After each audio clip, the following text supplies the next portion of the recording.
Nakaw, kulong agad pag nahuli. Pero pag yung mga crooks dyan ang nagnakaw, walang huli. Ba? Totoo naman yan eh.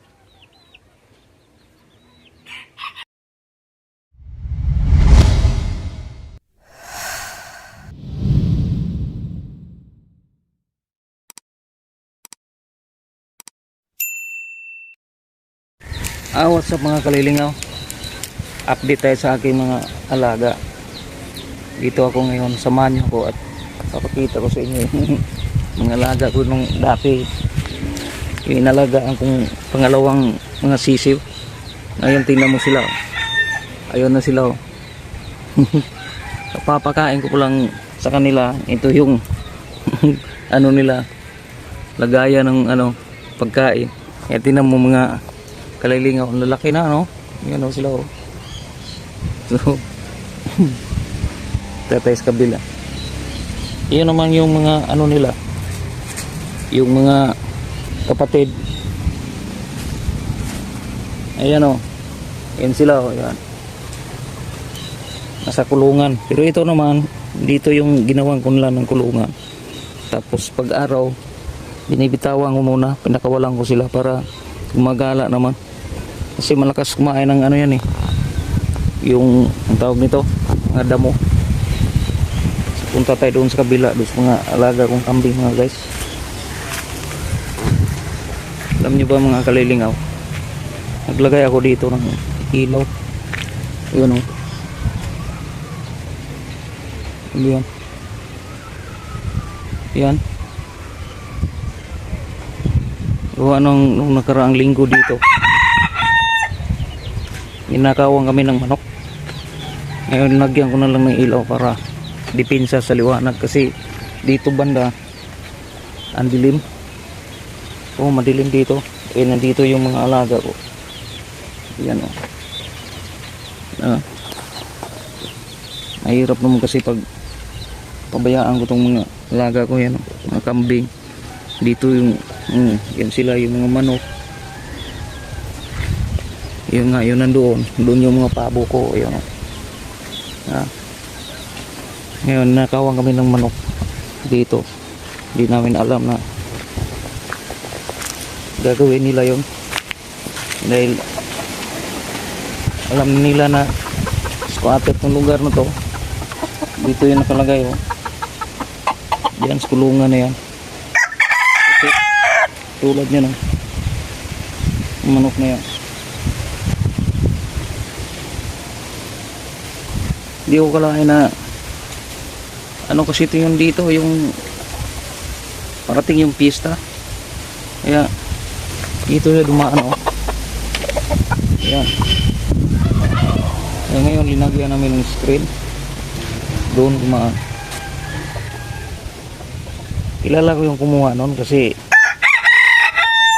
yung taga rito banda, yung aso namin hindi natahol yun pagka pero yung taga roon hindi sila kilala ng aso ko, matahol talaga yun. Pero hinayaan ko lang. Pero sabi ko lang, wag lang nilang ulitin, kasi kahit hindi ko pa sila maninag, pero kilala ko dahil sa aso. Hindi naman natahal yung aso. Saka dyan banda, sarado dyan. Ba't siya dyan dumaan kung hindi niya alam yun dito, diba? Hindi ka naman pwedeng dumaan dito dahil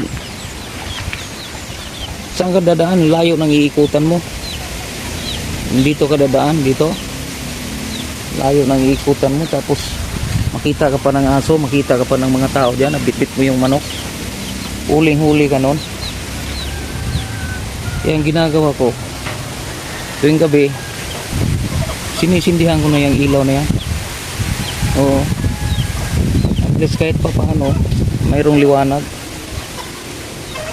Kahit mumurahin yung mga manok ko, yung mga hayop ko, pero mahal ko yan. Hindi ko naman yan inaalagaan para sa kanila.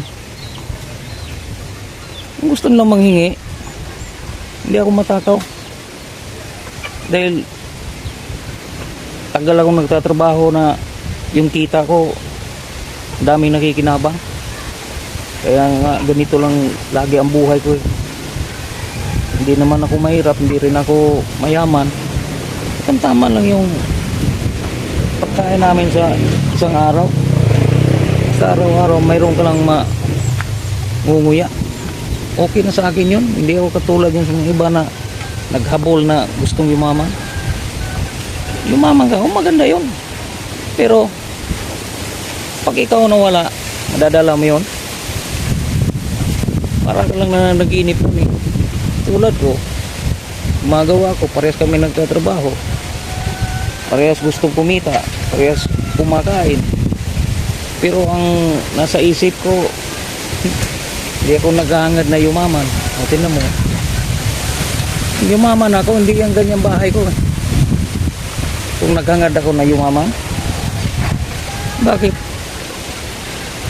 Naikot ko na yung buong mundo, hindi na ako lugi. Pero tingnan mo, ganito pa rin ang buhay ko. At least buhay ako. Anin mo yung yaman mo, hindi mo naman madadala yun. Anin mo yung lupa mo, kung ano yung mga ari-arian mo dyan, hindi mo rin madadala yun. Sino makikinabang nun? Baka hindi mo lang alam, pag nawala ka na, maraming nag-aaway dyan dahil doon. Kaya sabagay sa akin din yun, diba? So ngayon ginagawa ko, kahit nga kunting bagay lang to, lagi ko tong iniingatan dahil mahirap na eh. Pag hindi mo, pag pinapabayaan mo yan, nasasanay yung mga yan. Lalo na sa panahon ngayon, ansama na. Ha? Oo, totoo yan. Hindi na mapipigilan yung mga tao ngayon. Pag hindi napalitan yung presidente, ay dali ng mga tao ngayon, hindi yan magbabago. Nakaw pa rin ang nakaw. Bakit hindi nyo natandaan? Sino bang presidente na tahimik ang kalagayan ng bawat lugar? Sige nga, mga naunang presidente, maririnig mo sa balita, gulo dito, gulo doon, patay dito, patay doon. Ang presidente lang na nagustuhan ko, yun lang si Digong. Yan, totoo yan. Dahil kahit saan ka magpunta, tahimik ang daan. Oo, mga siraulo, mga kriminal yan, takot na takot. Pero ngayon, tinan mo, presidente natin, yung patayan dyan, mga rapist dyan, inaasikaso ba niya? Anong tawag no? Pakapala na lang tayo dito. Nakaw dito, nakaw doon. Sabagay silang nag-umpisa eh. Pag mahirap ang nagnakaw, kulong agad pag nahuli. Pero pag yung mga crooks dyan ang nagnakaw, walang huli. Ba? Totoo naman yan eh. Kaya masasabi ko lang, kung mayroon kayong naririnig, walang samaan ng loob. Dahil mga mamamayan lalong naghihirap eh.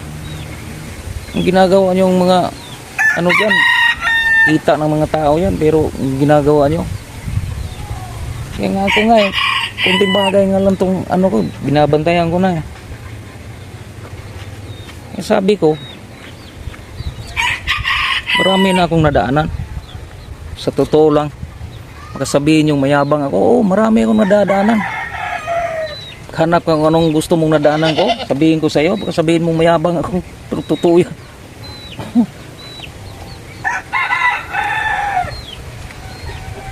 Kaya dito, ginagawa ko, iniingatan ko itong mga paligid ko.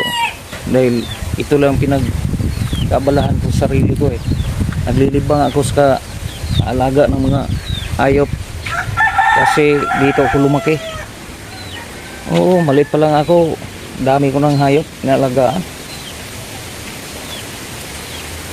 Kahit na lagi akong napapalo. Sa totoo lang yan.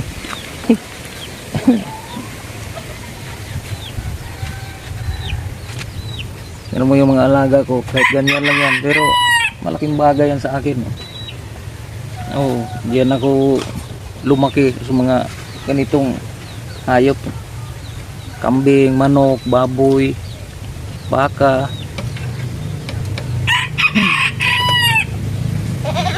Oh, di ba?